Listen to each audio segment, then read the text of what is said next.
Not a difficult segue from Adobe into Figma. So if you remember a couple of quarters ago, there was talk of Adobe acquiring Figma. That fell through, but we'll talk about that more in just a little bit. So most of you watching this will be familiar with Figma, but for those of you that aren't, let me get you up to speed. So Figma is a design SaaS tool, right? So it competes with kind of Canva, I guess, on the lower end, Adobe probably on the higher end. And they've had a really interesting history as a private company. So they were founded by this guy called Thiel Fellow, who is still the CEO of the business. Thiel Fellow was a Thiel Fellow. So basically the Thiel Fellowship is an interesting program that Peter Thiel runs where he pays people to drop out of college, basically, and go and start a company. So Thiel Fellow was a Thiel Fellow.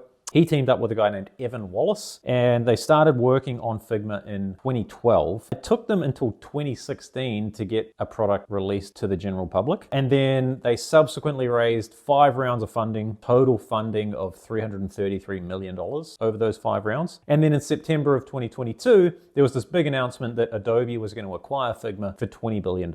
That acquisition ultimately ended up falling through. This was during the time of kind of Lina Khan's reign, and this kind of period where it became very difficult to get acquisitions done on antitrust grounds, right? So acquisition falls through.